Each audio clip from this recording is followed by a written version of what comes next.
In a couple hours, we will introduce you to the 12 drivers going for the championship in 2026 in the O'Reilly Auto Parts Series. Front row teammates Carruth and Quapple, we are green at the world center of racing. A little awkward movement there for Carson Quapple. Maybe got an awkward bump there from Jesse Love as they came to the restart zone, but they're all clear now. Roger Carruth clears him. His teammate moves to the bottom. Yeah, just one thing to keep in mind is, as you're watching this, there was no practice. So this type of racing takes a little while to get acclimated to with the spotters and exactly what's clear, what, you know, filling those gaps on the track, knowing how far the spotters are away. So it takes a little time to get adjusted from inside the car. There's practice. It's just lap 1 through 5. Yeah, 2 laps doesn't count. I would argue the first 60 laps are that. The stage 1 and stage 2, such an opportunity to go to school, get educated, and be prepared for that final run of the night, that last stage when your goal is claiming the checkers, outside lane momentum, 0, bright red and yellow machine, Sheldon Creed. And you saw that hesitation right there from Roger Carruth. He didn't go up and cover the 0 of Sheldon Creed. If this was maybe 30 laps into this race, he might have felt more comfortable to make that move and cover and try to just control both lanes. But you're just giving a little bit more early on. But to your point, you're just trying to feel things out and figure it out. Yeah, and Parker, one thing that we did not talk about in pre-race, we focused on the Joe Gibbs Racing drivers and exactly, you know, those guys all racing for that cutoff spot. I have to think all the junior motorsports guys are going to try to help Roger Carruth tonight to make sure he can make up those points. We saw Quapple stay with him right there. I think those two are going to be friends tonight. Carruth jumps back out front, trying to handle both lanes. 3 wide, back in the pack. Got Corey Day there. Winner at Talladega, Brandon Jones, Anthony Alfredo in that mix. Leland Honeyman Jr. in the 71. We talk a lot about the chase situation in terms of making it in the chase. You got Corey Day there and Brandon Jones who are close in points as well. There's a couple battles there amongst those where you're going to be seated as Sheldon Creed looks to the outside. Roger Carruth didn't quite get there, falls in behind. Cesar Baccarella, tire going down, making an unscheduled pit stop 3 laps in. Tough break for him. Career best run last fall in the draft at Talladega when he was inside the top 5. This is bad, but what I would say is that you lose a lap, but you know the cautions are coming. And it's all about staying in the game at Daytona, because inevitably you feel like there's going to be the big one, and it opens the door for you to keep yourself right where you need to be late. It's always so interesting when we come to these speedway tracks of what lane is going to have all the momentum. Looked like early on right there, those guys were going to try to migrate towards the bottom, but it just seems like all the momentum's on the top right now. That lane's getting a little bit longer. And Austin Hill just shucked out Sam Mayer there, shoved him to the top, and Sam fell from being 3rd in that top lane to maybe 4th or 5th in that top lane, so lost a ton of positions. Austin Hill doing it. He does so well, being aggressive, taking runs, goes by Sheldon Creed, and now has his eyes set on Roger Carruth. Qualifies on row 4. And 4 laps in, he's going for the race lead. Red, white, and blue, 21.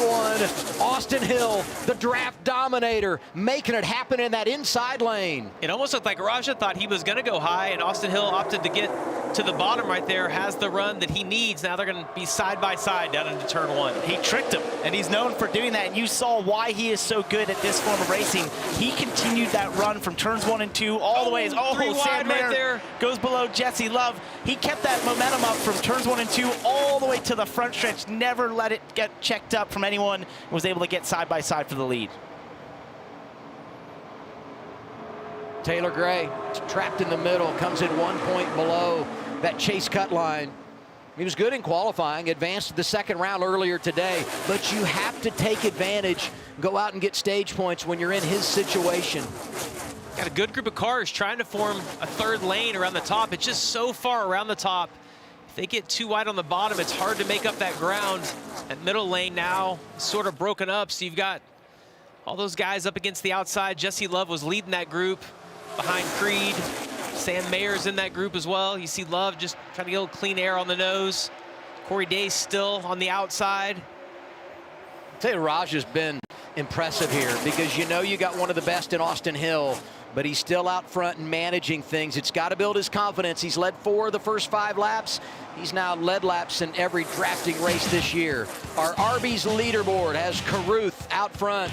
Also in the top 5, Creed, Hill, Mayer, and Quapple.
Underway with the O'Reilly Auto Parts Series in Daytona on CW. Our coverage presented by Arby's.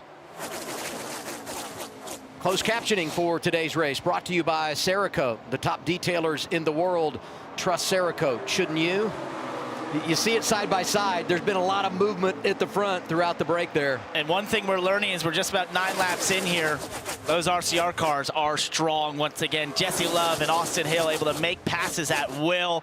They've dragged lanes forward that maybe didn't have the momentum, as you see Jesse Love leading that top lane, Sam Mayer to the bottom. But the Junior Motorsports drivers of Carson Kvapil and Raja Kruth got overtaken by Jesse Love and Austin Hill in terms of controlling the front of this pack. Hearing a lot of guys complaining about being loose around the bottom. It's a lot harder to manage your car around the bottom. It's a tighter radius, a little easier to run that wider line where you see Jesse Love on the top. You get all the momentum down the straightaway. So they've now back side by side. Mayer, I think he had a really big run the last lap down the backstretch. You mentioned the RCR cars. You see both of them right there in the front, but the two lead the outside lane, and then Austin Hill, the second car back on the inside lane. Hey, look, bottom right, points as they run. We think about the bubble. Carruth has helped himself. He's up 9 points positions over where he was. Actually, now he's down to 3 below the cut line. Came in 15 out. Taylor Gray's done a really good job. Qualified 10th. Early, I was a little nervous about him. He's now worked his way inside the top 5, and the points are indicated there in the bumper, so that's really good for him. It's going to look like a stock ticker here. It really is, yeah. Well, and we get caught up in it, and you have to reference it, but at the same time, we'll be coming through the tri-oval, and with every position being a point, it may be right there at the checkered flag before we truly know who is going to the chase. Mayer's working both lanes right there. Had a little bit of a run on the bottom, went up to block the 2 who had a little bit of a draft. Now has the decision of which RCR car does he want to block. Austin Hill on the bottom, Jesse Love on the outside. It's so hard to manipulate both of those lanes with the runs that these guys are able to make, especially if you get too far out. Parker mentioned it earlier. Raja got a little too far out a couple of times before he went to break, and that's ultimately what cost him the lead, was the run that they were able to make behind him because of that gap. Events DC onboard camera. We're with Raja here. Starts on the pole. Leads 5 laps, now back in the 7th position. You see him getting just a little bit to the outside of Sheldon Creed. That tells me the handling's probably not where it needs to be on that car. You get a little bit more air on the nose. It just creates better overall grip. Kim, do you have more on Raja? Yeah, Raja running in that 6th position. When I talked to crew chief Marty Lindley, he said, yes, it would be nice to win both stages, but what we want to do is get some sort of mix of stage points to put us just 5 points below the cut line headed into the final stage, and then we're going to race it out. Right now, the spotter, Josh Williams, telling his driver to be patient. He's got some additional feedback for Raja, though. Listen to the in-car audio courtesy of Starkey. Done anything wrong, but when you're leading the lane, it kind of, when somebody gets to you, it pushes you pretty far away, just so you know. Like your car takes a push good and it just gets dropped away. And that kind of stalls us the next straightaway. So we'll just manage that a little bit better as we get going. We can see what that's going on now. Still half in front. And that's exactly what you were talking about, Jamie, in terms of getting too far out there. Actually, I drove that car last year and felt that, and you had to work really hard. And what do you do if you're in the position that Sam Mayer's in and you don't want to get too far out? You will actually get to the front of the field and lift to half throttle. Use a little bit of brake. You'll try to control your distance and the momentum of the pack behind you. The guy who does that best in this field is sitting there in that 21 car, the white one on the bottom, Austin Hill. He's taught the whole field how to do this. He will ride at 25 to 50% throttle for laps on end, controlling the front of the pack and let the pack push him, and so he doesn't get too far out. Riding on board right here with Jesse Love, the wheel and onboard camera. You know, Parker, you mentioned lifting off the throttle. I always found that easy to do in stage 1, but when you get down to the end, having to lift is so counterintuitive. You see all of them going by. Jesse Love, he got hung on the outside. We had gotten a report there was some debris on the grill for Jesse Love, so maybe he pulls out a line. Yeah. You don't want to overheat. And you would think, gosh, it's hard to give up all that track if you position. could slide in behind somebody, you know, it would suck it off, and then you would be able to continue on and not damage, you know, the overheat the car. Yeah, you see it's still on there. It's like a plastic bag. He's got to try to get really tight to Corey Day right there. See if it'll blow off. You normally see it go over the top of the car. It's almost like it's stuck to it, though, and that's a big piece. Yeah, he's going to have to fight. Here we go. This Toyota Racing onboard camera riding with Harrison Burton really gives you a great perspective of it. Yeah, he's got to get closer here. He's got to hope for a little bit of push The other problem he's having without someone pushing him, it's hard to break the bubble. He's getting of the car stalled in front out. of him. Essentially, Yeah. he gets like 4 or 5 feet from him, and it's like you hit the brakes in your car. You just can't close that gap up. If he can get Brent Cruz to give him a little shot right there. I just feel like it's been very stubborn, though. So many times you get close at all, and it just peels right off, and not here. 87, Nick Sanchez. It's like a plastic bag that's wrapped around the grill there. Yeah, and the fact that he's had an opportunity right there, he could have went to the back of Sanchez on the outside. It tells me it must not be too hot. He's not in too big of a panic. The other thing that will happen when the car starts to overheat on the top right of the windshield, you'll see the water starting to come out. Let's take a listen to the 2 radio right here. I have to pit. I can't break the bubble. Maybe I can. Like I can't get to anybody's back bumper. That's exactly what you're saying there, Parker. So, yeah. And the bubble it's that air that packs between the car and front's rear bumper. You can see the dash right there blinking red. That's the water temperature and possibly the oil temp that's too hot. Jamie's going to draw for me right here. You can see that right there. That's those 2 gauges. Those are showing that the car is actually overheating. He's watching those, but what he's talking about, the bubbles, you get to the rear bumper so and it compacts the air and you can't actually get to where you want to push them. He needs someone to push him into the car in front, and now he's just trying to back off. And they will have a threshold. Like, it can get warm, those lights will start flashing at a certain point, but the team will have a like, okay, we're aborting right now, we have to pit, and they've hit that now, it looks like. It's usually about 275 is okay for a couple laps, and once you get above 280 and above that, then they tell you have to come down and pit and get the car cooled down. He officially begins defense of his championship next Saturday at Darlington. But there have been a lot of bumps in the road for the guy that got the title last year. Won the season finale at Phoenix. Has not been to victory lane since, and they're asking the 87 to back up. That is an Alliance car, so maybe Sanchez can help him out. We'll follow along. The team car out front, Austin Hill leading at Daytona.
Test your luck and make your power play by heading to your local lottery retailer to get in the game for tomorrow night's estimated Powerball jackpot of $119 million.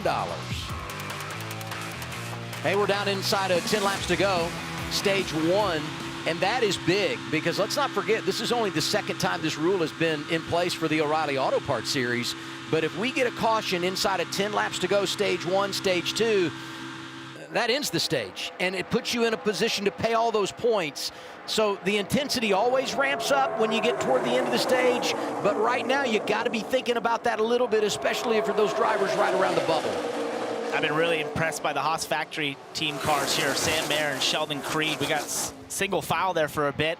Then everyone sort of dropped down, created a bottom lane, and Sam Mayer was able to get back by Austin Hill to retake the lead and control the top lane.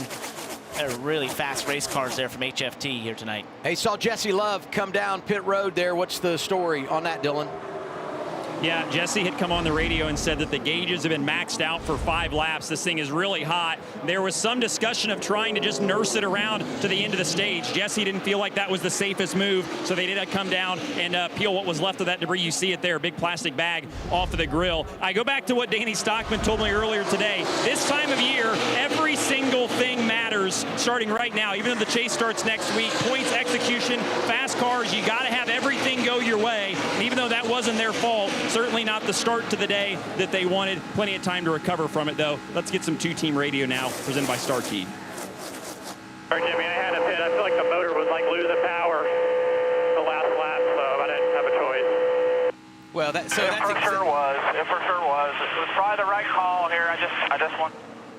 Yeah, so that's exactly what I was thinking as we talked about that he ran multiple laps hot. Sometimes it's not that the engine blows up, you just lose power. And at a track like this, if you lose 5-7 horsepower, that's the difference in being able to compete and running mid-pack. How about the guy? Won the last 2 races out front at Daytona. Carson Kvapil leading the way with 5 laps to go, stage 1. We say super speedway racing is a mental game. You couldn't have more confidence in that young man right now after 2 wins back to back. Well, hey, after he won those 2, a little taller probably. yeah, but after he won, or before he won those 2 races in a row, he had finished second. That's right. Down at Atlanta, Echo Park Speedway. So he's good in the draft and managing it well right now. And nobody wanted to see that more than that man in the 88 there, Raja Kruth. That opened up for him to get towards the front here once again as we get later in this stage. He's going to want to stick with that one car as much as he can and try and just control this pack. He needs these stage points desperately, but getting top 3 stage points would be huge for him. It's so interesting to watch all these guys get the lead on the bottom and then move right up into the outside lane. And you almost become content there, and then after a few laps, you get shuffled back 2 or 3 rows, and that whole process starts over again. I think Carson's done the best job of anybody so far at being able to block that bottom lane and also block Austin Hill, who now gets to the inside. Is he going to be able to clear? They're going to try to side draft here. Boy, that was a power move. Oh, I don't think he quite got there. Yeah, couldn't quite slide up in front of him, but man, did he power to the inside. I think that's Alfredo now behind It is, Carson yeah. Kvapil. Anthony Alfredo's put himself in a great position. Looks like Patrick Starpoli might have had some contact right here.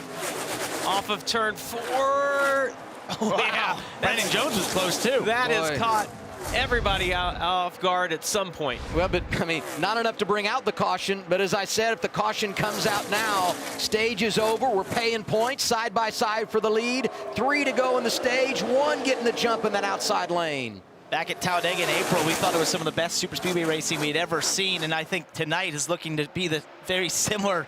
Nobody can control the lead.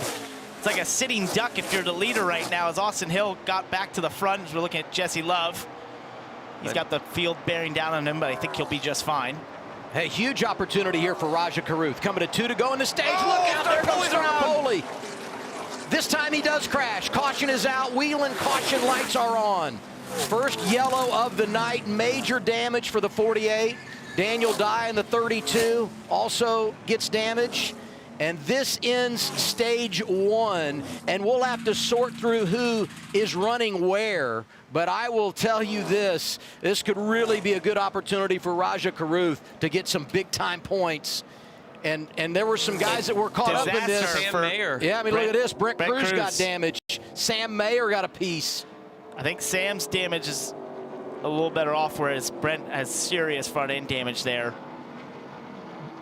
Yeah, he's also had some contact with the outside wall. You see the stripe on the right-hand side of that car.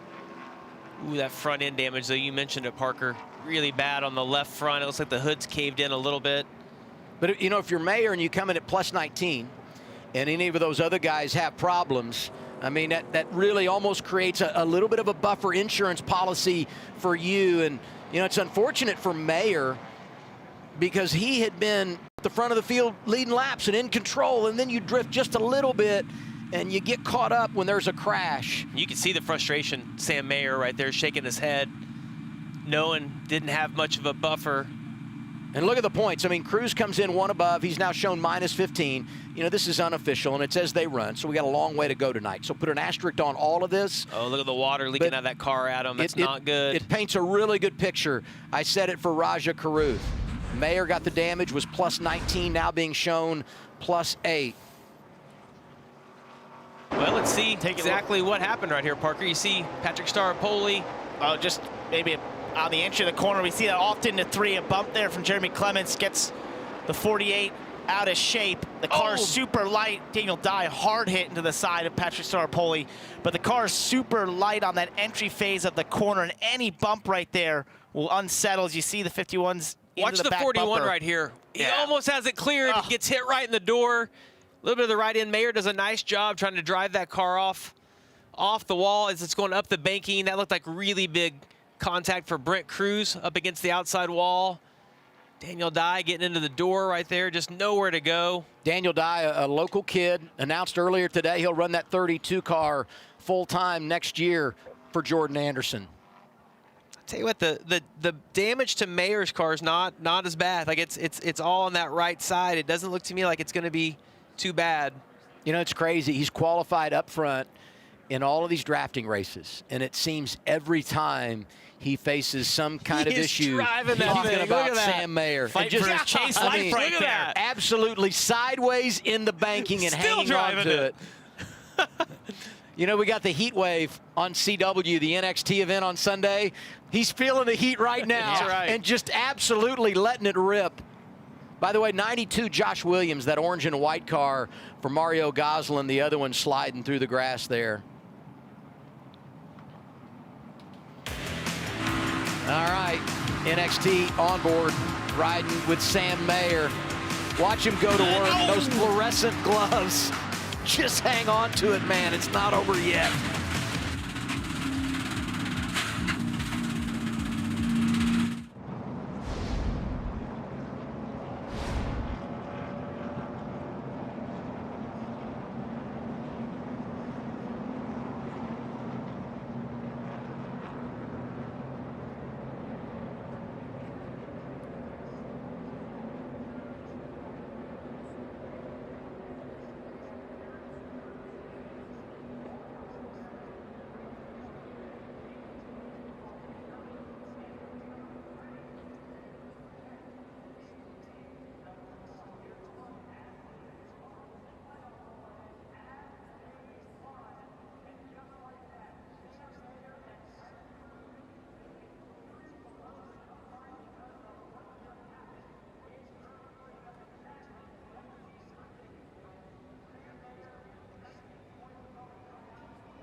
NASCAR on the CW is brought to you by Golden Corral.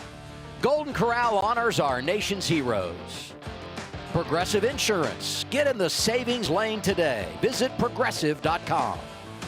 And by Arby's Steak Nuggets. We have the meats. I'm going to fire you guys up. Steak nuggets for everybody next door. Ooh. After the race. The Whelen caution lights are on at Daytona. The same Whelen emergency lights and sirens you see on the safety vehicles here at the track are protecting first responders and communities all across America. That's a great sight right there. Look at that. Oh, yeah. It's beautiful. You know who loves this scene? Austin Hill, who wins another stage. That's his 8th stage victory here at Daytona. He swept the stages, as I said earlier, here in February, went on to win the race. Raja Karuth does end up 3rd, so he gets a ton of points. Maybe not the total payoff from winning the pole, but a really good start to the race for him when you think about where he is and then the problems that Brent Cruz had getting involved in that crash. By the way, the 19 did go to the garage. So you talk about being behind the 8 ball early. Carson Kvapil led laps. He's 2nd in the stage. Good job by Alfredo and Sammy Smith. Harrison Burton up there as well. You know, Adam, you look at the scoreboard, and Hill wins the stage. He leads 12 laps, but it wasn't easy. Like, it's not quite as quick as what we've seen in the past. Let's go to Progressive Pit Road. Here they are, Dylan. Yeah, and the 21 car wasn't driving perfectly either. Austin said that it was a little bit darty on entry and free on corner landing, then just a little bit tight at the exit of the corner, mainly in turn 4. They'll go around, change 4 tires, fuel, make an air pressure adjustment, Kim. Anthony Alfredo said decent on the top, sketchy in the middle. On the bottom, he said, I'm on top of the racetrack. It's going to be 4 fresh Goodyear tires. You see Raja Karuth there in the 88. He said little sketchy off 4. And he said, I'm tight than loose. Loose, though, is worse than the tight condition. His teammate having, almost contact there between the 1 and the 17 on the race off pit road. The 1, though, said 5 out of 10 loose, especially at the exit of 4. They took a track bar adjustment. There was contact as we had the race off Progressive Pit Road. +1 for Kvapil, who got 2 tires. But it's the timing of getting 2. Day does the same that creates this. Hill got 4. Restart for stage 2 coming up on CW.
Boy, look at that. Great scene here at Daytona. It's the O'Reilly Auto Parts Series on CW, brought to you by Arby's.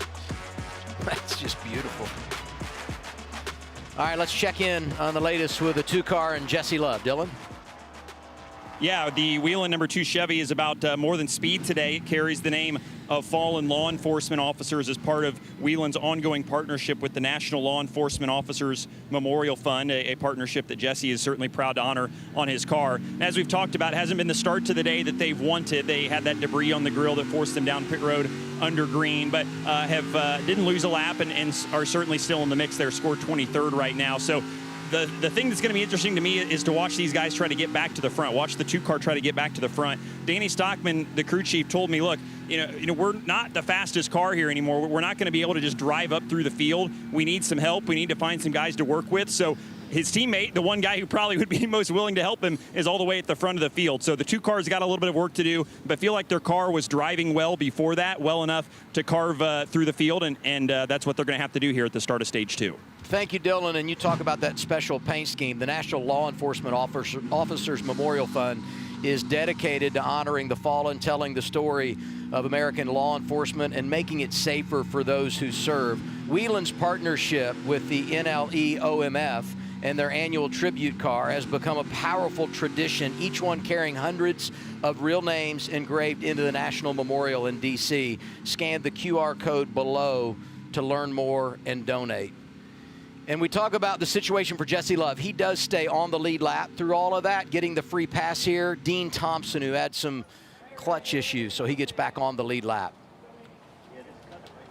So we look at points as they run now that everything is cycled and all the pit stops have happened.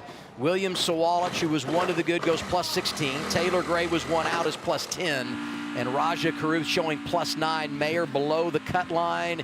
And I'm looking, he's back in 31st as we get ready for the restart. He's trying to time his run right here. He's going to have a huge run on the field. Just let it go. There. Front row, Austin Hill on 4 tires, control car. Carson Quapple in the outside lane. Yeah, and you have to thank all the crew chiefs to be watching both of these cars that are just on 2 tires to see how they develop or it evolves over the course of this run. We saw 4 tires win this race in February, so handling typically more important when you get down here in July than what it is in February. And I think a lot of crew chiefs were thinking that handling was going to be even worse than it was in February, and that tires probably would matter more. So definitely a major risk by those cars just to take 2. Raja did a great job getting Austin Hill pushed out. Now you see those 2 cars locked together on the top. The one's going to have a run right here. Get to the inside of Austin Hill. Corey Day gave him a huge run. Carson's actually going to clear them, but you can't get too far out. That's exactly what happened to Austin Hill. And just to confirm to everyone, if you look at our bumper, we're 8 laps into stage 2, which is now 32 laps because we carry over those laps that we missed out on at the end of that opening stage when the caution came out. We're not taking anything away from the fans. We give you everything you signed up for, the full 100 laps at the beginning of the night. We're just trying to ensure we see most of it under green. All right, if I'm Carson Quapple now, I'm going to just try to educate myself. What did I do wrong in that first stage that I have to do differently against Austin Hill? He's been so good at this racetrack, so good at this style of racing. What do you have to do to keep him behind you and try to manage this race? Because, Parker, you said that earlier, like it was hard for anybody to stay in the lead. They'd get too far out, and then the runs would generate behind them. Yeah, we've talked about how this field has tightened up to the RCR cars in the last year or so, and it feels like it's just made it that you can't really be the leader. All the cars are so even and can generate runs so well. You see Raja Caruth trying to lead that bottom lane. He's losing a bit of momentum. He's going to probably look for a chance to get to the top side if he doesn't get more people to join him down there eventually. He's been committed on the bottom. He's really, I mean, he's been down there since the start of this run, committed.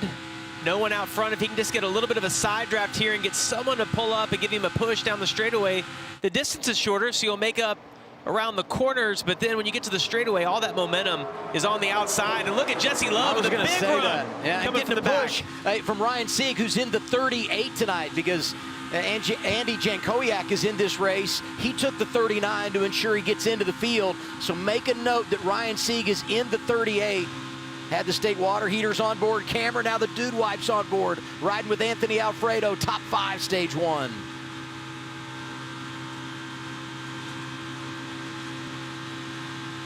And that was big for Roger Cruth to have Jesse Love leading a pack of cars to get more momentum on this bottom lane. It was looking really fragmented. It's still not great, but it was better than it was looking when Jesse Love joined it. Look at the speed that outside lane has, and that's what just kills the bottom lane. Get to these straightaways, you lose 2 or 3, and you're only making up like 1 in the corners with the shorter distance right here. And you see only 4 cars on the bottom. The one thing that will help those guys as you get closer to the end is guys will get impatient in the back and peel off and help move that lane up. But right now, got such a big line around the top, it's just hard to make up all the ground you need. And the best thing for them is that Austin Hill usually isn't content riding right there behind someone. He wants to be the lead car. He wants to learn what it takes to control the draft. So I can't imagine he's going to be content to sit back behind that one car very long. He would just be wondering if that 17 would go with him if he does drop to the bottom or is able to generate a run. I'll tell you who's loving this single file is Corey Day and Carson Quappo on the 2 tires, because handling's not near as important when you can get that lane formed and run around the top. It's a little easier on handling, easier on the tires. That's a perfect scenario for these guys who are on 2 tires. Quappo's led 10 laps tonight, and this move was key to get that one car out front and ahead of the curve, taking over the top spot. It's Quappo, Hill, Day, Sawalich, and Gray leading at Daytona. Get ahead of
Closed captioning for today's race, brought to you by Cerakote. Boy, we'll hold on that. Another crash. Second caution of the night at Daytona. And among those involved, look at this damage for William Sawalich. I mean, you got, Sammy Smith, Corey Day. These are drivers locked into the chase, but look at that. Yeah, that's race ending right there. That's huge impact. Just like his teammate, Brent Cruz, is in the garage. I just go back to the spring race here. All 4 of those Toyotas from Joe Gibbs Racing recorded a DNF. And here we are tonight with 2 of the 4 already having major issues. Yeah, Sammy Smith, he hit the wall multiple times hard, lost steering. Saw him even after the wreck wash up the racetrack and hit the outside wall. He's got a little fire underneath the left front there. He's getting out quickly. Good to see him walking away. Sammy announced this week he's not going to be back at Junior Motorsports in 2027, but said we are committed to going on a run throughout the chase. This tri-oval is so tricky, Adam. You just, the back of the car just has no grip. There's no banking really to push the car down into the track. And if you just have any contact through that tri-oval, it's so hard if you're the car in front to hang on. Pretty sure we're going to see some bumpers connect and cars get turned sideways right there. I don't know if this could have gone any worse for Joe Gibbs Racing. The situation they were in between the 19, having been involved in the first incident, now William Sawalich, heavy damage in this incident. By the way, reminder, 15 to go in the stage, so this is not going to work like what we saw in stage 1. This yellow will not end the stage. We'll get a restart here and run until we either get a caution within 10 to go or we get that green and white checkered flag. And Brent Cruz is going to get going again. Once they're trying to get the radiator mounted in that car. Once they get that taken care of, he'll get back out on the track. I don't know that Sawalich, his car, that was a pretty big hit. I don't know if he'll get back out. And then I just wonder what's the plan for the third JGR car, Taylor Gray. What's he do now? Yeah, so keep an eye here on Corey Day, the 17, and Anthony Alfredo, the 96. They come together here in the tri-oval. Sammy Smith, just a sitting duck, gets reared right into front of William Sawalich, who had couldn't do anything there. Yeah, and we have another perspective of this that gives you a little better idea of when Corey Day is changing lanes right there. Right on board with Alfredo right here. Oh, you see Corey move down. Just contact in the left rear. And what that showed was Corey made a move to move down, then hesitated, went back up, which told Anthony Alfredo it's fine to take the run that he had to get beside him, and then Corey decides to eventually move back down. Watch Jesse Love get by in the 2, and the 54 Taylor Gray right there, just sneaking by. Wow, so close. A little bit lucky there, but he's had a lot of unlucky moments this year, so you'll take that. Yeah, I mean, 17 of the 23 races this year, that 54 has experienced some kind of an issue. So to dodge one here, you feel like the racing gods owed him a little bit. And the reason I mentioned the indecision, you know this, Jamie, is that every driver is reading the language of the cars around them, and that you tell the other drivers your intentions by what you do in the race car. And when you have moments of indecision, that's where the other drivers can't really tell what you're wanting to do, and it causes incidents like this where Anthony Alfredo was not able to really read that the 17 was trying to come down there. You saw on the onboard, he actually moved up before then coming back down.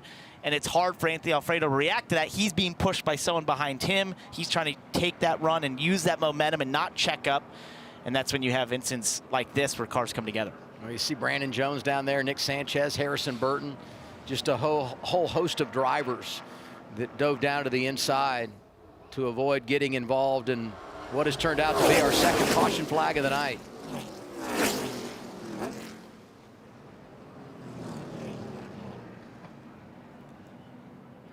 So with everything that's happened and the exchange of points at the end of stage 1, Parker Retzlaff locked into the chase. He'll run for a championship for the first time in his career. And there you see him on board. That's the fentanyl-free America onboard camera.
NASCAR on the CW is brought to you by O'Reilly Auto Parts, your professional parts people.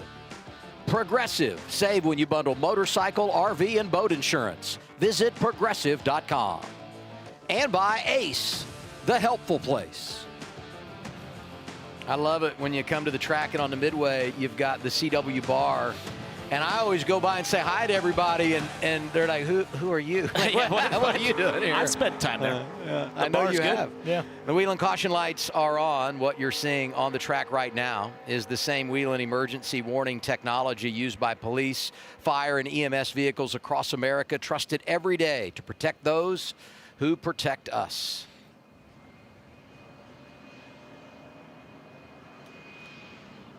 Not a good sight there for Joe Gibbs Racing.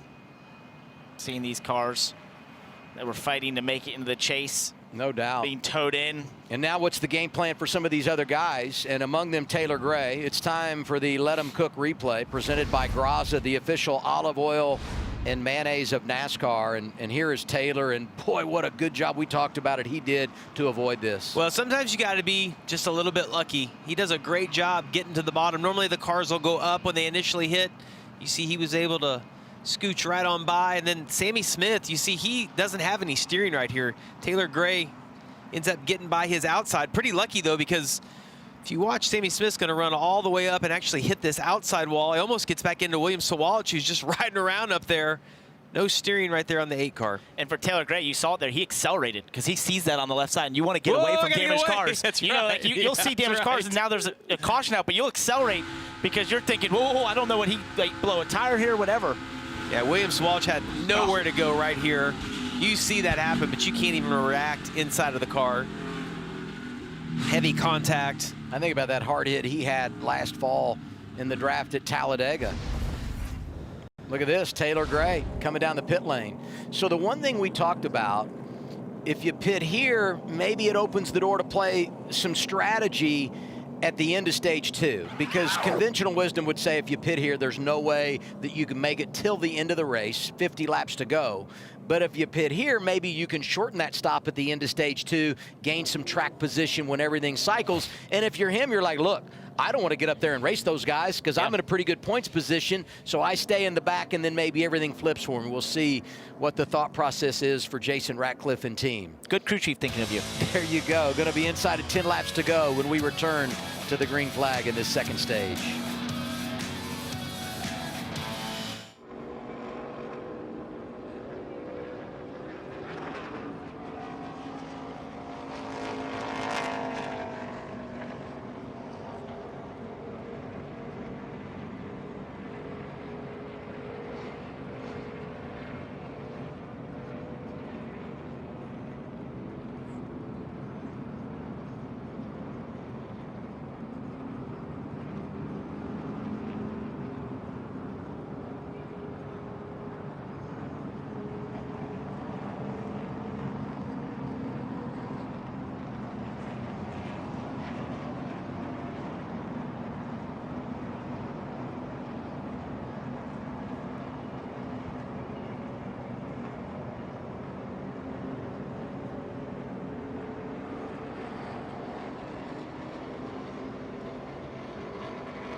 in the booth.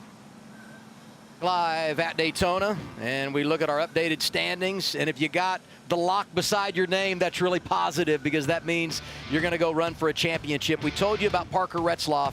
You look behind him, Mayer comes in plus 19, now plus 40.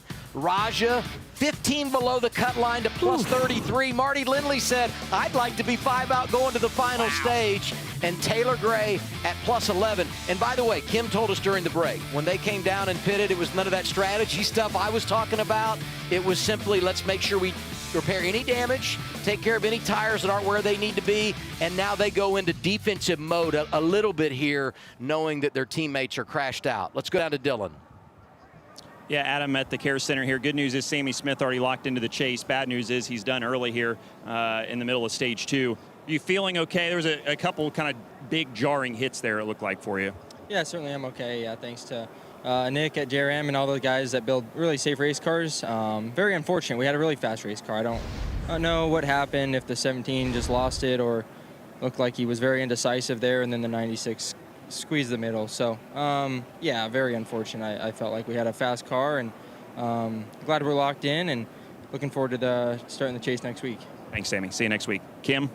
Well, Dylan, with William Sawalich and Brent Cruz both having issues tonight, where does that leave the 41 of Sam Mayer? Well, crew chief Jason Trinchieri and spotter Kevin Hamlin debated on how much they wanted to tell their driver, Sam Mayer. Ultimately, here's what Jason decided to tell Sam. Take a listen to the in-car audio from the 41, thanks to Starkey.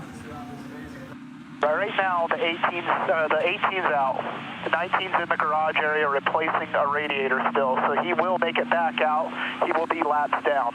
We still need to try to finish just because these guys, you know, if we got knocked out early, we don't want the 19 to finish ahead of us. And they thought that information would work to keep the driver calm, to not put Sam in a situation where he's panicking. Also, Kevin Hamlin got on the radio after and told Sam, when things get going, try to stay on the bottom. That way, if there's another big incident, you have more room to get out of it.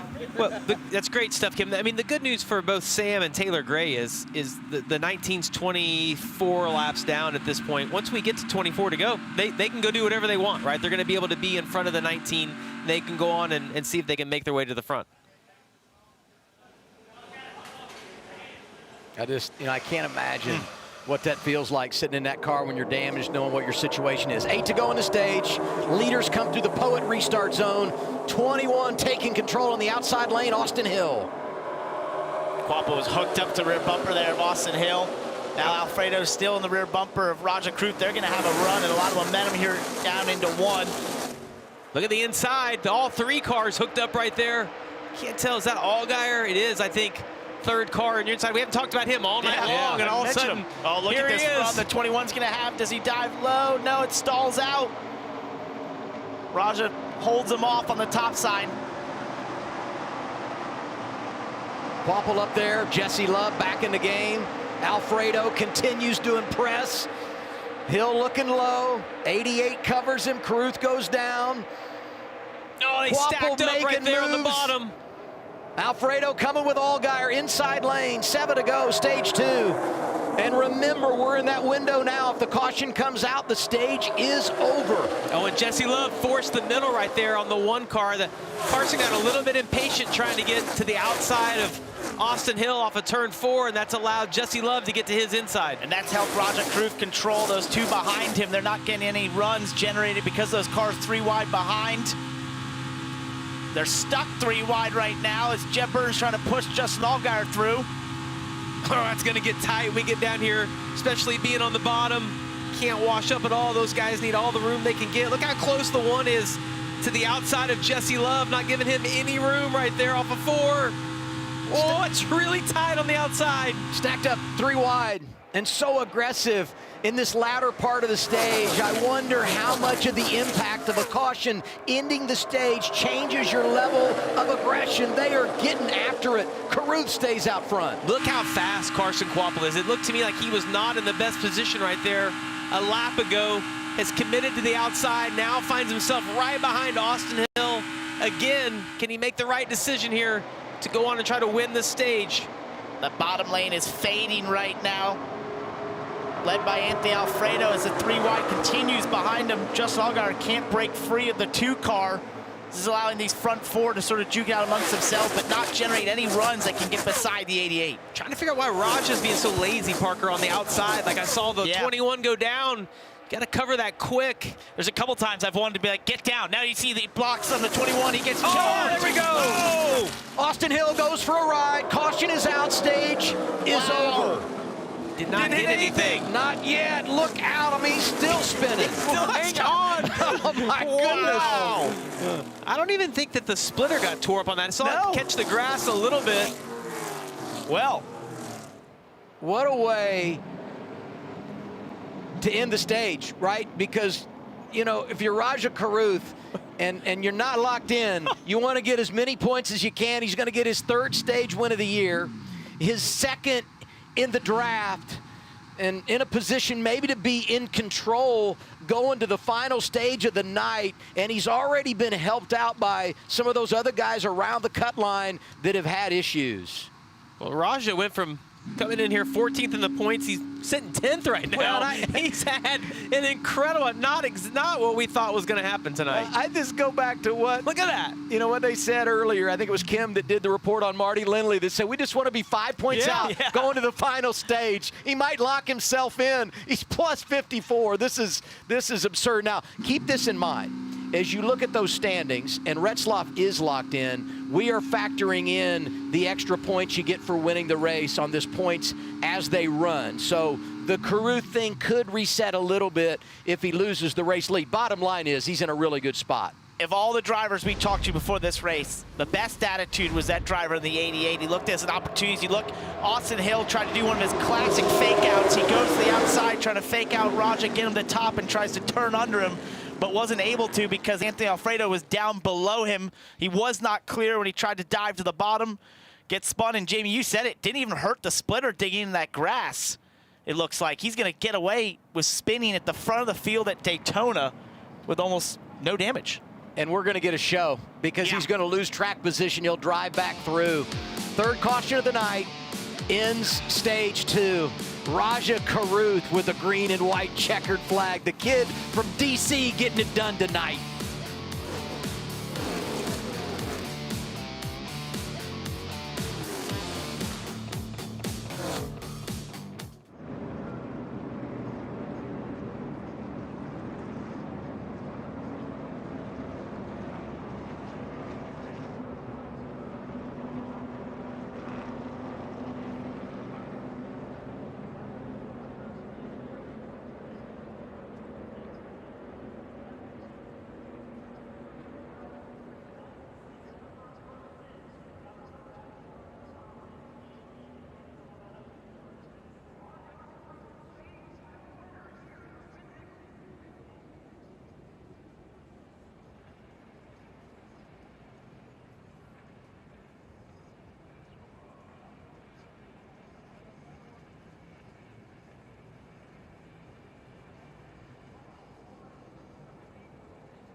As we head into the next stage, it's time to upgrade your nugget order with Arby's Steak Nuggets, made with 100% juicy tender steak. They're back for a limited time. Race to yours by texting RACE to 27297 to get notified about Arby's exclusive deals. Order Steak Nuggets in the Arby's app today.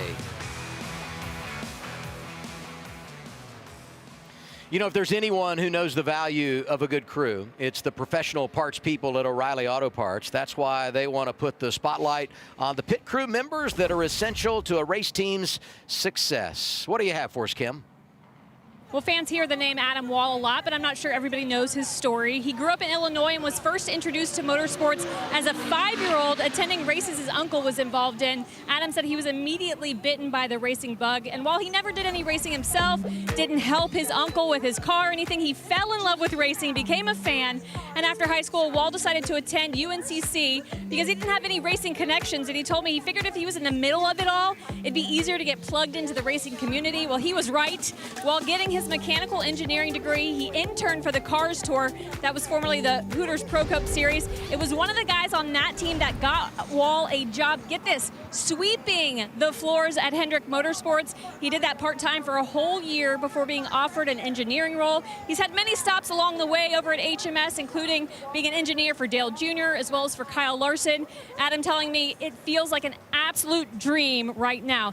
Now to Progressive Pit Road, where Dylan is standing by for stops. That's right, Kim. Pit stops here at the end of stage number 2. Sheldon Creed will be the first one we see in the 00 pits from the 6th spot. Said his car was free on the bottom lane, but he feels like he takes push as well. Don't think they're going to make any changes on the 00. Also got to Justin Allgaier second from the top there. Said the car was good this run. I can work any lane. They'll change 4 tires and add fuel, Kim. For the 88 of Raja Caruth, he said a little tight off 4. Doesn't need anything big, just some air pressure. And then for the 1 of Carson Quapple, he said, I don't think I'm struggling with anything. I'm good. Both teams electing to take 4 tires. Looks like they're just checking over Raja on the 88. Yeah, Quapple took 2 the first time, gets 4 here.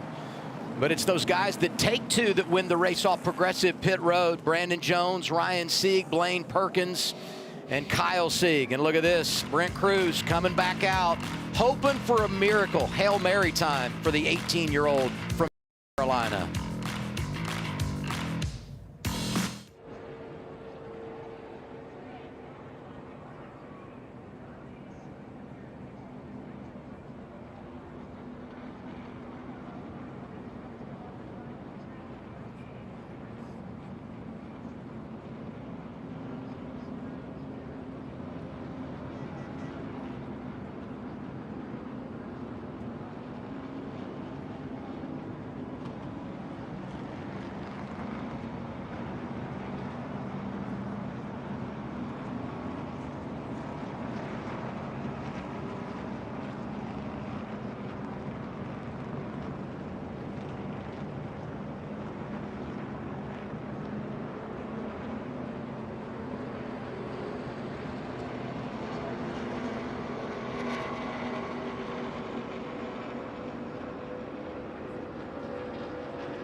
NASCAR on the CW is brought to you by Arby's Steak Nuggets. We have the meats. The Credit One Bank NASCAR American Express card. And by O'Reilly Auto Parts, your professional parts people. Great night, Daytona Beach, Florida. Regular season finale for the O'Reilly Auto Parts series. Now we do our golden moment, brought to you by Golden Corral. Austin Hill right up front, thinking he might sweep the stages again. And then this. Well, this doesn't happen very often at a track like this where you're out front running in second place. You see he's going to try to get to the outside. As the 88 moves down, Alfredo's there. 1, 2, 3, 4, 5. Keep going. 6, 7. 7 times, You think Parker. he's dizzy? Let it stop. At some point, he was like, this has to stop spinning. Where am I? And I don't know what the other judges said, but the U.S. judge said that's a 10. He stuck the landing. Chad Haney, the crew chief, thought it was a 10 as well, looking at the state of the race car afterwards. I was afraid that thing was going to lift off. Oh, yeah. Roof Flaps did a great job there. And you see that move. This is such a classic Austin Hill move, to fake to the top, try to get Roger to move up there, and then you juke to the bottom. He just wasn't clear. And Raja took the bait, and it probably would have, if he was clear, it was going to work out for Austin. So after the pit stops, even though the caution came out ending the stage a little early, once everything cycles, we're going to have 38 laps remaining when we go green in the final stage. Harrison Burton had pitted at lap 51. They stayed out here, and those 2 tire guys are up there. So Quapple, the first guy on 4 tires, was actually 6th prior to the choose. Got the Toyota Racing on board here with Burton. Harrison going to be the control car. And they're saying they're good to go to lap 103. I mean, pitted at lap 51, something to monitor. Harrison takes the outside lane, front row with Brandon Jones. Through the Poet restart zone, it's the final stage at Daytona. Harrison's going to get that really good push from Blaine Perkins, who's behind. You see that inside row, not able to stay connected at all. Brandon Jones begging for someone to get up there and be able to give him a push, trying to use a little bit of side draft. We got to keep our eye on the 1 car, though. He's got his teammate Raja Caruth hooked up behind him as well. Reminder 38, that blue and white car inside lane, Ryan Sieg. Had a number swap this week over there. He's looking good in the draft again. Harrison Burton, oh no, gets put to the middle. Didn't react quick enough to control both lanes to move to the top or the bottom. I was just going to say they just missed the top 10 in qualifying, that Sam Hunt Racing car. Had more speed than we've seen in the past in qualifying the Super Speedway, but now is going to have the excruciating moment of falling back to the field. Gets to the bottom here. Gets some draft once again. Quick update on the bubble battle there. Retzloff locked in, +3 right now for Taylor Gray. Cruz is back on track. Yeah, and you see 3 Junior Motorsports cars all hooked up on the outside. Carson Quapple leading that group. Justin Allgaier, the tail end of that. Got Jesse Love behind him, that outside lane looking really strong right here. Right on board with Raja. Listen to that throttle. Hear him having to work in and out of it right there. They're going to clear that bottom lane, though. Ooh, not quite yet. 38 fighting back on the bottom, but that momentum will be on the top side when they exit 4 here. Sieg brothers got it going down low. Ryan in front of his brother there. Kyle doing an outstanding job coming off that 12th place finish at Iowa when he had to start in the back. He's been really good in the draft throughout his career. They just don't have a lot of help there. Sheldon Creed was looking to the middle. Well, and that's what just kills the lane. You want get somebody halfway back to make it 3 wide. Just lose all your momentum. Well, Sheldon sees the 21 behind him. He's committed to him. They're former teammates. They've worked together. And look at, they're going to the outside, the Siegs. They don't want them to be leading as Ryan covers. Quapple out of line. Diving inside of Blaine Perkins, picks one off there. Now he's in behind Brandon Jones. Great move right there, yeah. Took the words right out of my mouth. It's trying. Island hopping, I believe Yes, they call it, Parker, yeah. Well done. I was going to say it, but I was afraid if it doesn't apply here, someone's going to correct me, so I'll just say it was a nice Look at move. this. Jesse Love had the debris early, had to make the unscheduled pit stop. He's right back in the game. Yeah, and we talked about, did they hurt that engine with as hot as it got early in the race? It does not appear that way. As you see, I think he's still got a car to his outside. Yeah, Allgaier to his outside, was not able to clear him. Kind of in no man's land now, hoping that bottom lane will come up. Get a little bit of draft off of those guys. 34 to go. Time to go full throttle with sound gear. Every driver in pit crew protects their hearing. You should too. Scan now for sound gear hearing protection.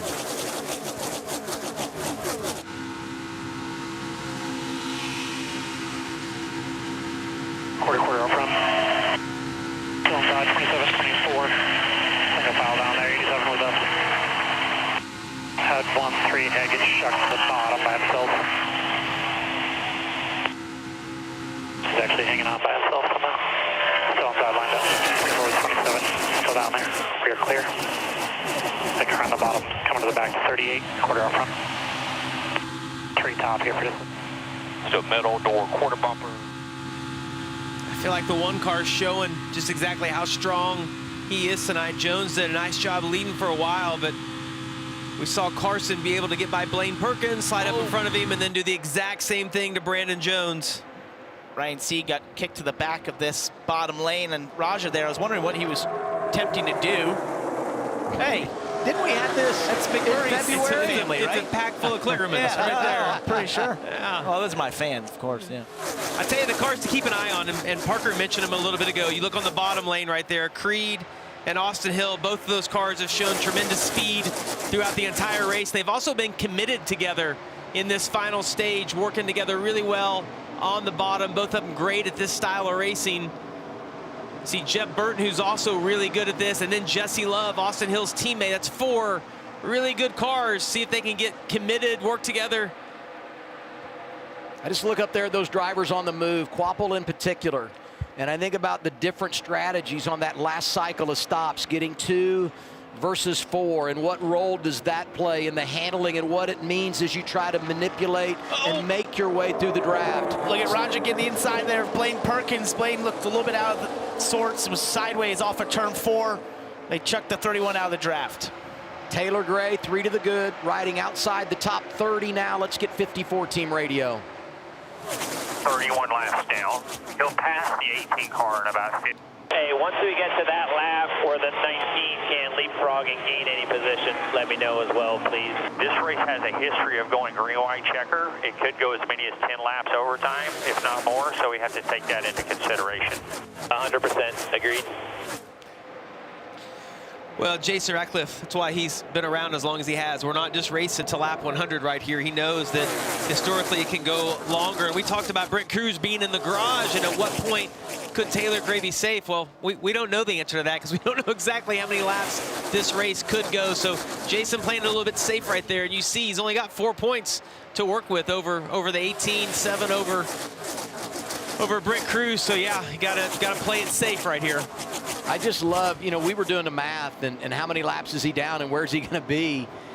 And when he comes, back out and he's in this situation, we're like, man, you just got to go, 8, 10 more laps, whatever it is. And then Jason Ratcliffe, the voice of reason, says, we're not just racing to lap 100. We got to be patient and make sure we're where we need to be. 31 coming to 30 to go. It's Quapple and Creed out front at Daytona.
Back live at Daytona. Aerial coverage brought to you by the Lucas Oil helicopter.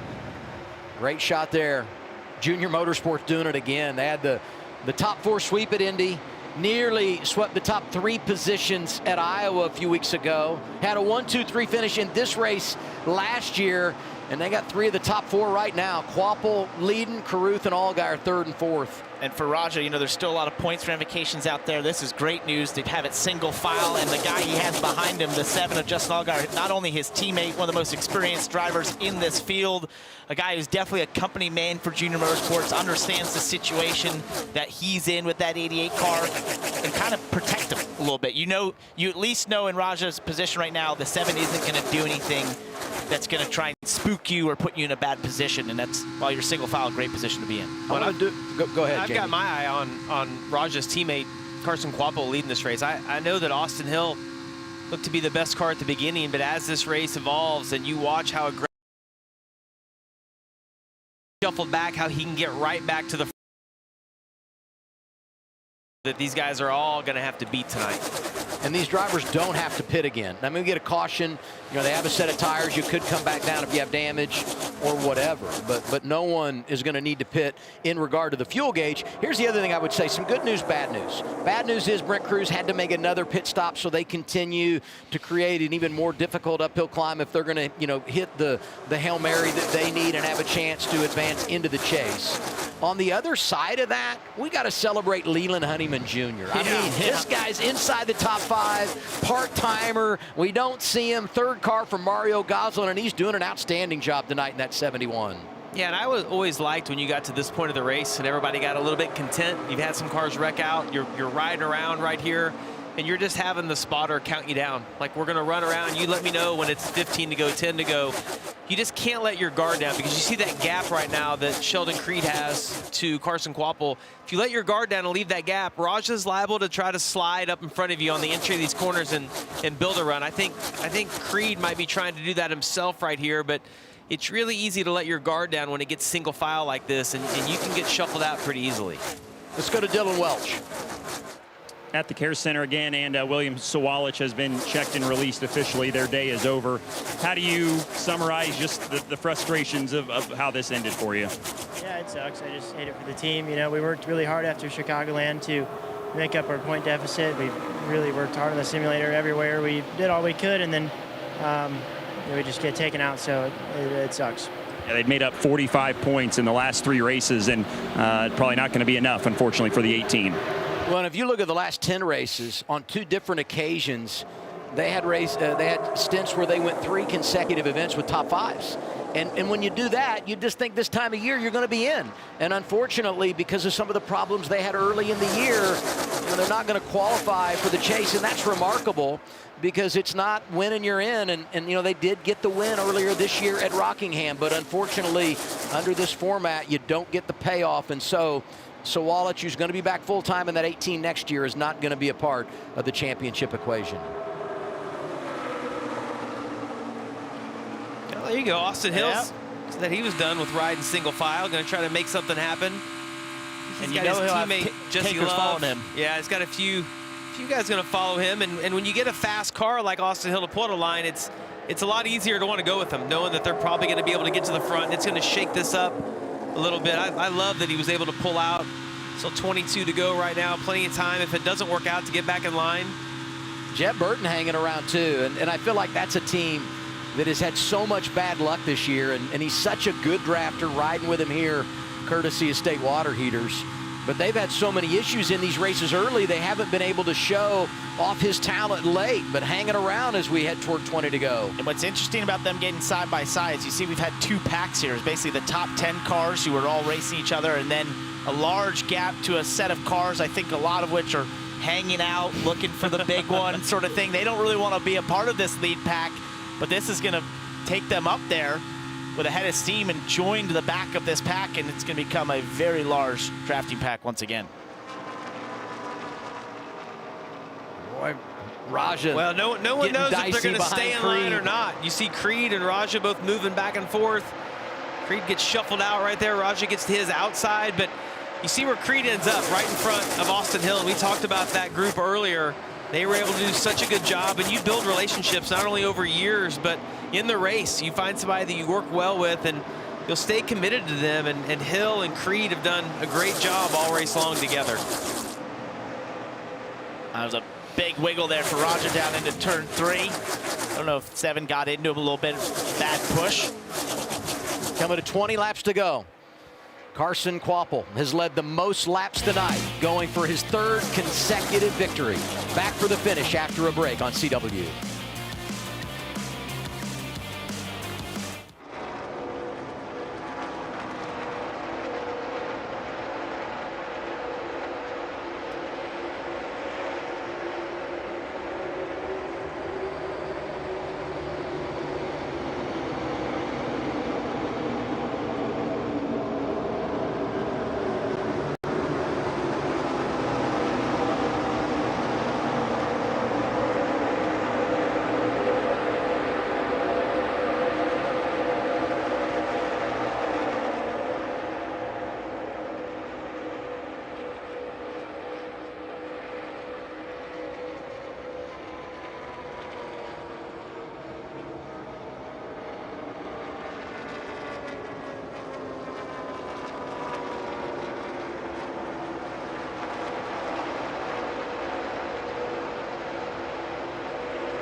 Inside of 20 laps to go. It's the O'Reilly Auto Parts Series on CW, brought to you by Arby's.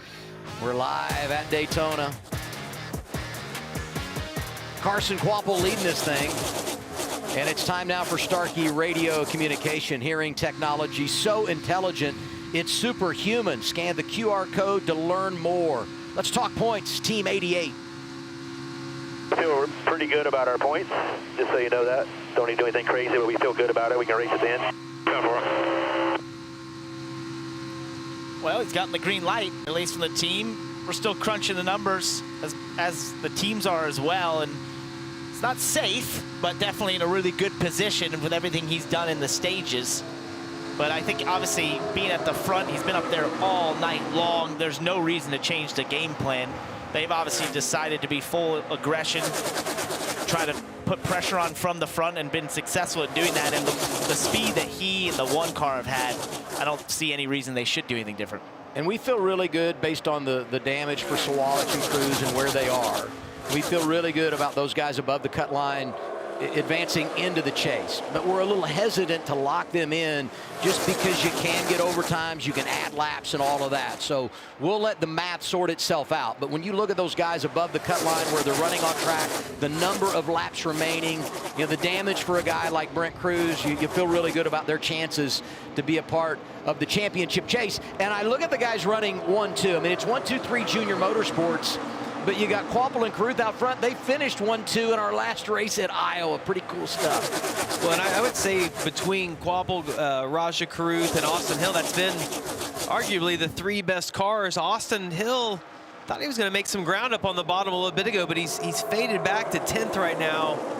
You have to think here before too long, 14 to go, that they're going to make the move. You can't, once you get back to that 10th or 12th, you can't wait to the very end to make those decisions.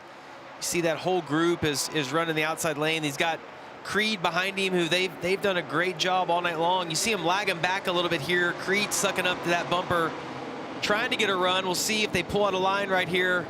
And it looks like they did. Let's see if they're able to make anything happen. Yep, you see those guys. Now Creed moved back up in line right now. Oh, it's Brandon Jones. Not clear. Not clear. Not clear, that's right. Brandon, he'll fade back now behind Jeff Burton. Try to get back in line and start that whole process over again. And it's really frustrating when you're in Austin Hill's position right here, where there's a line in front of you with 13 to go, and you're thinking, guys, come on, let's do something. Anyone riding back here outside the top 10, you're like, just come with me, let's try it, let's go, let's make something happen.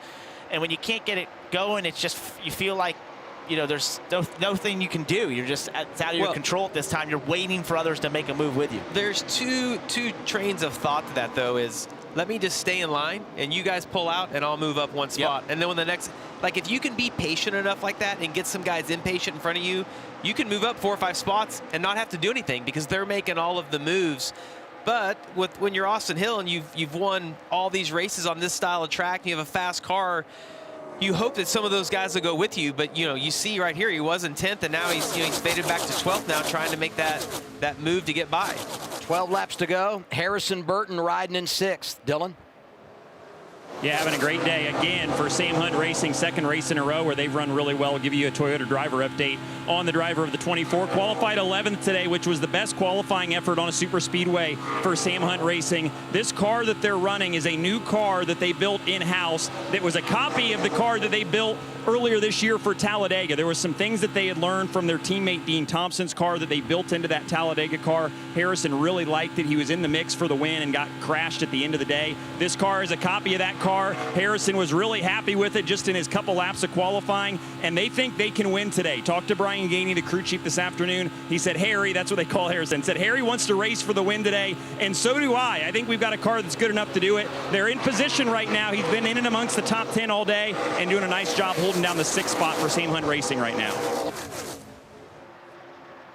Something happened also of Austin Hill there. Fell way back from the back of Sheldon Creed. Made a move to the bottom. Has got Jeff Burton behind him and his teammate Jesse Love, but they somehow lost a bit of ground to this lead line. Hey, coming to 10 to go, let's do our Powerball power movers and those that have been getting it done since the restart. Look at Anthony Alfredo, plus 20. Honeyman up there as well, plus 18. They've really been doing a job here late in this race, both having really good outings. Tell you what, business is starting to pick up, huh? Dean Thompson and another lap car there got really close together. They're going 40 miles an hour different pace right there. Hey, Carson Quapple's now led 37 laps. Most laps he's led in a race this season. We talk about the fact that he's going for his 3rd consecutive victory. What's interesting about that is his dad, Travis, who's a Truck Series champion. He wasn't in Indy. He wasn't at Iowa. He's not here tonight. Dad's never coming again. You win 3 in a row, you're like, Dad, I love you, man. But you're not going to be a part of this. I think it's potentially the right front. Andy Jankowiak making his first ever start in the O'Reilly Auto Parts Series. And he was the car that they approached really quickly, so he obviously had an issue trying to get back to pit lane. Looks like he's going to be able to make it. Yeah, I think he'll get to pit road, and you just got to think, what's the mindset of those top 3 junior motorsports cars? We've seen them be in great positions at these style of racetracks. What do they decide to do as a team, as those drivers? You know, Raja wants to get that first win. I can tell you what Dale would have told them beforehand as we look at the 39 of Andy Jankowiak getting in the outside wall. Possibly the tire was going down then. Yeah, I think it was the way that went up the track. What would Dale say? Well, Dale would have told them before the race, you all have to work together. That's what we're here to do. It's about getting a junior motorsports car into victory lane. But when it comes down to the last move, every man through himself. Yep. It's okay to be slightly selfish as long as you don't take one of your teammates out. But in the position they're in, they do have control of this race at this time, as you see the boss man right there. Well, he looks excited. He doesn't look as nervous as I am right now. Yeah, here's what's really cool. You look at the top 5. 3 of the drivers up there never won in the O'Reilly Auto Parts Series. We talk about Raja coming off that career best at Iowa. Honeyman's never won. Ryan Sieg, 5 career runner-ups. He's done it in the draft, finishing second, but has never been able to get to victory lane, in position maybe to make a play tonight. Well, then the decision's going to be for the 7, because if Raja pulls out, Justin will have to make the decision. Is the momentum going to be with the 88, or do I want to stay with the 1? Is that where the momentum's going to be? And he won't know that until it happens, the way the timing's going to work out of all this. I think these guys, what they hope is that it doesn't get too wide, but I have to think if you're 5th, 6th, 7th in line, that you're going to get impatient here with 4 or 5 to go. Yeah, you have no chance of winning as you ride there. You see Alfredo's pulled out of line. These lap cars will make a big difference, kind of disturb the air. I think Brent's going so slow, it's not going to affect anything right there. But they're going to have to start pulling out of line if they want to get up and have a shot at winning this. You've got Nick Sanchez there in that green car just ahead of Brandon Jones. You'd think he might want to just make a move here. Only part-time in that 87 car. Why not take a shot here? Yeah, and I tell you, if I'm Raja, I want to lead the white flag lap, because we're most likely going to have an accident at the end of this. Sometimes the caution comes out, sometimes it doesn't, but I do not want to wait until the last lap. I want to get the lead with 1 or 2 to go and have the lead when I take the white. 6 to go here, and I want you to look at this graphic. Kvapil gets his first 2 career victories in back-to-back fashion, 9th driver to do that. But no one has ever recorded their first 3 career wins in 3 consecutive races. Kvapil trying to make a little history here tonight, and he is in charge. And I go back to what you said, Jamie, and the role that the white flag plays in this, because I mean, inevitably, it gets really dicey on that final lap. And once we get the white, the next flag ends the race. And if you wait to make your move, here we go, you may run out of time. And some of those guys back in the pack have less time. And here comes Austin Hill, Sheldon Creed. What a run that he had, too. But he wanted Sheldon to be with him. Yep, Sheldon wasn't able to stay tucked up as much, but massive run he had. He might be able to slide up right here behind Harrison Burton and start that process over again. You see the gap that Harrison Burton has in front of him. See something come off the 21 right there. Having that little bit of gap, that's a good thing. If the 21 can get to him, it's a great shot. Look at the run that Austin gets off the corner. You want that run like halfway down the straightaway, though, so when those guys run high, you can run low and make up just that shorter distance. That 1 car's a long ways out, too. I think Raja's doing the exact same thing. That's so hard gap to time it out. You see Sheldon Creed now to the bottom. Jesse Love drops down. Anthony Alfredo's there. The 21 will be seeing this. If they make any headway, he'll probably want to drop in front of them. 4 laps to go for Carson Kvapil. Led 43 laps tonight. A few weeks ago, his future uncertain. Would he have a full-time ride? Would anyone take a chance on him running at this level again? He wins at Indy. He backs it up with a win at Iowa. He's full-time again at Junior Motorsports. We know that now in 2027. And trying to win for a 3rd consecutive race. Boy, has he turned up the momentum as we think about the chase starting next weekend. I like how he's cheating those entries down just a little bit. He's making that car as wide as he can. You enter just a little bit lower off the wall so they can't get to your outside, but you can also slide up if they choose to run a little bit higher. But Raja is backing up. Look at that. You can see lifting right there, backing up into Allgaier, trying to get the run. Now the 7's going to get to his bumper. See if he can get the run. Is he going to take it right here? I bet he does. 3 to go. Great job by the 1, though. Just didn't really pick a lane, and the 88 wasn't sure where he was going to go. Carruth and Allgaier playing offense. Kvapil playing defense out front. He's doing it again right here. He backed up to the 7. Saw him get a little squirrely where Allgaier got into the back of him. Can he do anything with it? And there goes Roger Carruth. Spinning down the back straightaway. Wheeling caution lights are on. Started on the pole. Oh, here we can. Get it rolling, kind of pit road. Led 11 laps, won a stage. And we'll get an overtime finish. It'll be the 4th time in the last 5 races we've had that in the O'Reilly Auto Parts Series after we started the year with 19 consecutive events and no overtimes. It's exactly what they didn't want to happen, and it was aggressive pushes, the moving while being pushed. You can't do that. You can't make those side-to-side moves while being pushed at the same time. You kind of, once again, you have to be committed to the moves you're going to make. It puts the 7 in an awkward position who was pushing him. And this is just lessons that you learn in the draft. Well, and you think about this, I mean, that's a hard hit to the inside. Look at the suspension. And you know, I know your mindset changes because you think now you got a real shot to win and you're in such a good points position. But you see how quickly things can change. Now, here's the one thought. I mean, Cruz, you know, Sawalich, where they are, they're not going to be able to make up a lot, right? I mean, so you really feel like the 88's in a good spot, but mathematically, you just can't lock them in until we get to the end of this race. And, well, I tell you, that's why you don't want to put yourself in a position like this. You hate to see it for Raja. And one thing I see there is there's potentially, what I saw is that the 7 is actually pushing him, and it wasn't really Raja was trying to move as much as he might have been checking up for the 1. And Justin just couldn't react quick enough. So we go looking back at Justin, he's connected to his rear bumper.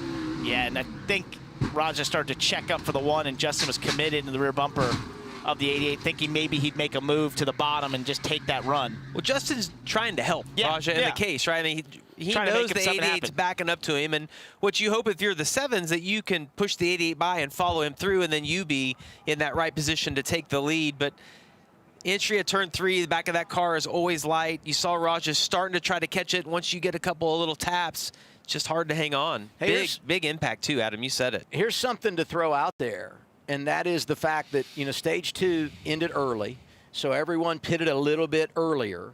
And with an overtime finish, and who knows how many, you know, times we'll get an overtime tonight based on how things play out here, does fuel start to become a question at some point? Well, I don't think it's if you have enough fuel, and Parker, you've talked about this a lot. It's not, do you have enough fuel to make it to the end? It's that when you're coming to the green and you're on this 31 degrees of banking, it runs away from the pickup. And so you'll see, guys, the car just literally won't accelerate it.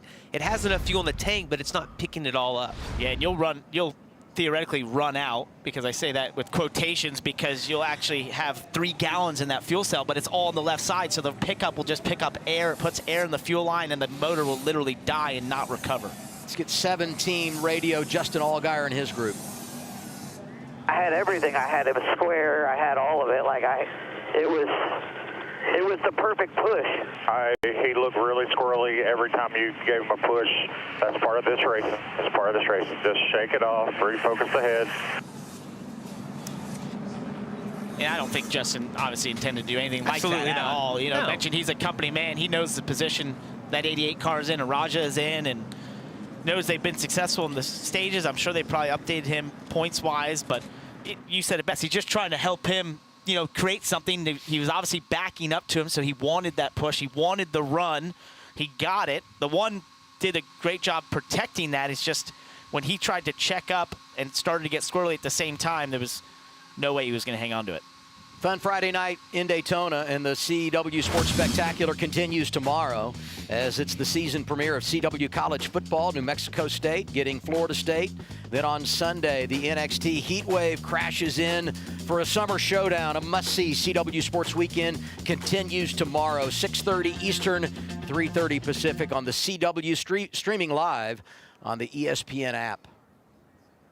I'm glad it's college football. I know, you know, this is only week 0, and traditionally we start on Labor Day weekend, but I am looking forward to all the action, and it begins tomorrow on CW. Excited about it. So the points are in, and, you know, you see Cruz down there at +7. You look at Brent Cruz, who's on track, but 44 laps down. So, you feel pretty good about everything here. But until it's mathematically official from NASCAR, you just never, ever want to say someone's moving on until we know officially they are. So we're going to let this play out on track before we lock anybody in, and it's not mathematically happened. But despite the crash, we still feel really good about the opportunity, and it's hard to imagine that Raj is not going to be a part of the chase. We'll be here at 3 a.m. if he makes up 44 laps on Raja. Well, we'll have to pit at least once for fuel. Corey Day did get 3 laps back under caution at San Diego. So, I mean, like, we've seen some crazy things this year. Well, it was 5 laps or something we did there. Yeah. Oh, that thing sounds he still has too. issues, yeah. Now we get this replay brought to you by Progressive. Save when you bundle motorcycle, RV, and boat insurance. Visit progressive.com. A lot of drivers came in thinking about the chase, involved in crashes. Saw Brent Cruz, teammate William Sawalich, nowhere to go right there. Cruz, that crew did an unbelievable job of trying to get him in position to come out and make it happen. But so many laps down. You're not safe anywhere in this style of racing. You can be the leader, you can be in the middle of the pack or at the back. It's hard racing. It's so exciting to watch. Like, I'm a huge fan of it. I hated doing this because it aren't your fault. You're just, the wrong place at the right time. You were so good at it. Well, that's what I was going to say. Yeah. When you're that good at it, I think I would love it. Let's get an update from Kim.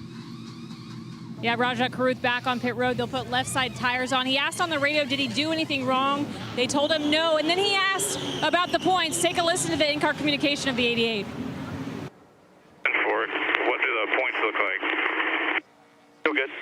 Like 8 to the good, and the other guys are out, so we just can't lose 8 spots. So as long as we keep it rolling here, we're good. Well, look, he's in 30th right now, so I think he's safe on... He's got to keep it going. It sounds better now as well. When he rode on board with him a second ago, it sounded like there was some suspension pieces broken, but... Well, the rear end is knocked about. It's definitely 3 to 8 inches of toe in there somewhere. For sure, yeah. Rear end skew. I did appreciate, though, the tone that they talked to him. There was no panic in anyone's voice because you're helpless in the car. You can't see all of the things that we see, and so your whole lifeline is the button that's on the steering wheel for you to talk, and you let off that button, and you want that communication. And I just appreciate the spotter, the crew chief, the way that they communicated to him that, listen, we just got to keep it rolling, we're going to be fine. But here's what I would say too. You think about his season. He wasn't in the 88 full time, and he ran a bunch of races over in the 32 for Jordan Anderson Racing. And when you look at the numbers, his average finish just wasn't as good. And not to mention the fact you're a young driver and you're bouncing around with different teams. I mean, that creates, its fair share of challenges. Despite all of that, he gets on a run late in the regular season, puts himself in position, has that career best at Iowa, and now it appears, he gets his first career pole today, it appears he's going to make the chase. And so you don't want to end on a low note in the regular season, but as long as he gets in, and it appears he will, boy, a lot to celebrate for this young driver from Washington, D.C. And I think what's been fascinating about him, especially at these drafting tracks, is I don't have the numbers back me up. I haven't asked our stat guys here, but I'd have to think he has one of the top 3 or top 5 average running positions, highest average running positions at these drafting tracks. He hasn't gotten the finishes, but he's been up front. He really understands his form of racing. He's a big-time sim racer. He gets to do a lot of drafting on iRacing every week, where you make all these same decisions. I think that's really played in his hands. He'll win at this style of racing eventually. He's too good at it. It's like Bubba Wallace. I mean, it's like he's so good at this, and he's going to be able to win at one of these eventually. Choose is interesting. So I didn't know, what Allgaier would do there, but he does take the front row, doesn't go with his teammate. It'll be all Junior Motorsports out front when we go green in overtime. Here's Kim. Yeah, and Rodney Childers calls the shots for Carson Kvapil. You guys are looking for your 3rd straight win. How do you like your chances on this overtime restart? Yeah, you never know how these things are going to turn out when it gets to the end like this. But just super proud of everybody on the one team, everybody at Junior Motorsports, everybody at the Hendrick Engine Shop. We've had a hot rod all night, and he's done a great job behind the wheel, and TJ's done a great job up top. But we'll see how it plays out. Good luck. The interesting thing is, guys, I was talking to the team earlier today mentioning if they're able to get 3 straight, Carson will be the first driver to get 3 consecutive wins as his first 3 wins. Rodney perked up. Everything he's done. He's won a Cup Series championship, everything he's done with Kevin Harvick. Turned around and said, wow, that would be very cool. Well, I can tell you this. the car #1 and the sponsor Bass Pro Shops. Good little record here really? at the Daytona Speedway. I'm positive that Johnny Morris is on the edge of his seat. Can't wait to see the end of this thing. Hey, and you think about how these races have played out in the draft. A lot of passes in the final lap. February in Atlanta. Sheldon Creed, first career win. You go to Talladega, last lap pass, another first-time winner. This one went to Corey Day. And then the veteran got it done at Atlanta last month. Justin Allgaier, second win of the draft, 34th all-time, and he'll be on the front row here.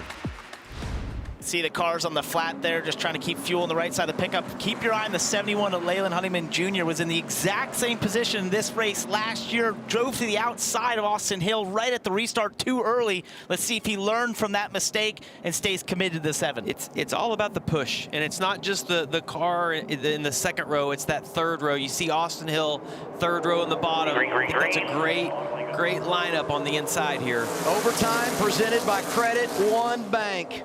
You get back to the white flag, caution comes out, the race is over, Quapple jumps out front. Oh, it's going to be tough to decide which lane to block. He goes with his teammate, though, Allgaier, on the outside. 4 first-time winners this year. Sieg down in that low lane has never won in the O'Reilly Auto Parts Series.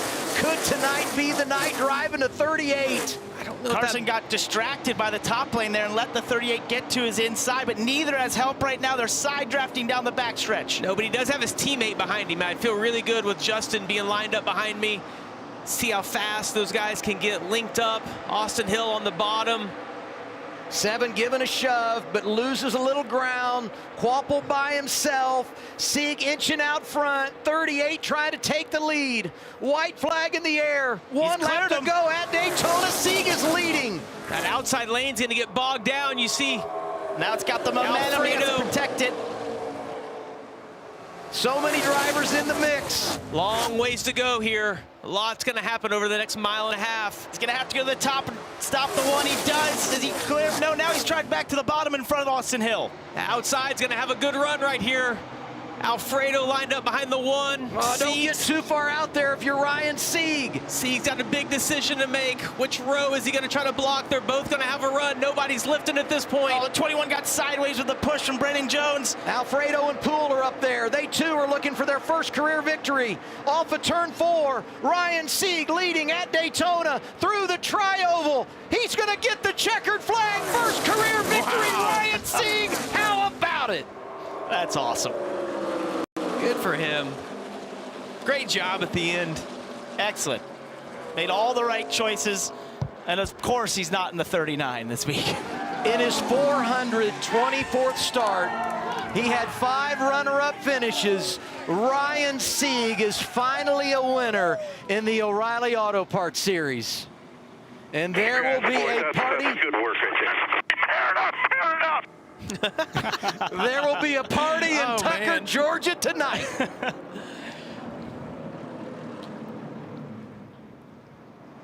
They were crashing coming to the checkers, and Josh Bilicki, who took a hard hit, good to see him out of his car and walking away. See Bilicki on the very top right here. 91 gets loose. Oh, he just gets turned down. Oh, and it hooks. Wow.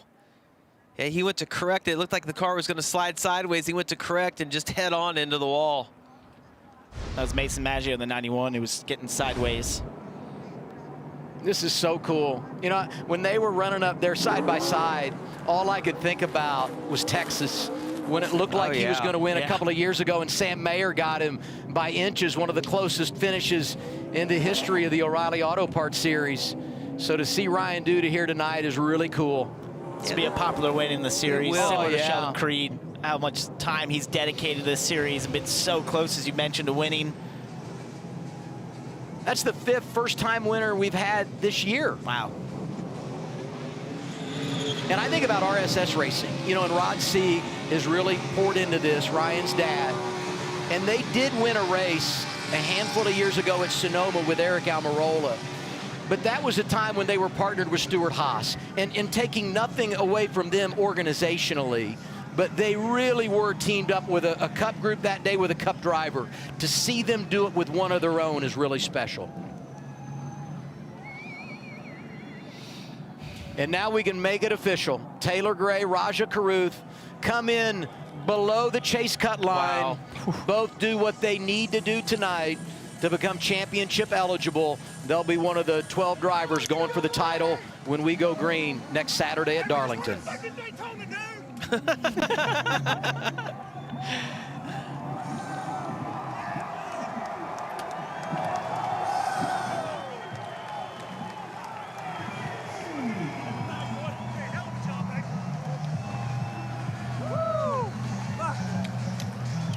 You know, there was a long period of time, because it's a family team, you know, he was booking flights.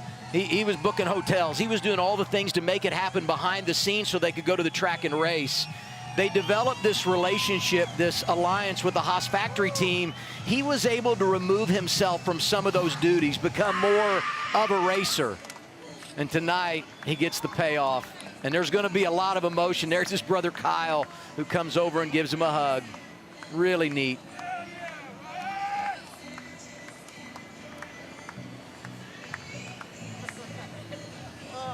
Gotta get the helmet off. Gosh, you want to get it off just so you can celebrate with everybody.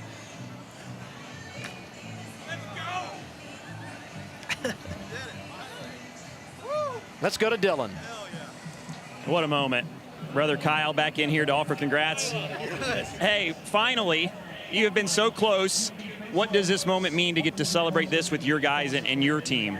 No, this is incredible, unbelievable, especially doing it here at Daytona. I've been coming here since I was a baby. We've come here every summer race, and no, to do it right now and the way we did it, that's amazing. No, and then got the bowl last week. Just got to thank SciAps and Superior Integrity Services and Big House, everybody that helps us out to get to here. My mom and dad, my girlfriend, all the support, the whole team, Danny, everybody is just all in, and this has been a long time coming. And last week we got the pole, and we came back to Daytona where I really wanted to win, so we freaking did it. I know you've been in this situation before where you've been so close, you can almost taste it, and it's kind of slipped through your fingers. Coming off of 4, and you were controlling both the lanes, what was going through your head just trying to get back to the start-finish line? Just don't mess up and get too far out is the biggest thing, and then definitely just watching both lanes. And we had a good enough car to do it, and just thank Chevrolet and Hendrick Power, Joe Custer, Haas, everybody that helps this whole 38 team instead, you know what I mean? But no, just super excited to do it here at Daytona. Well done. Ryan Sieg, finally a winner of the NASCAR O'Reilly Auto Parts Series.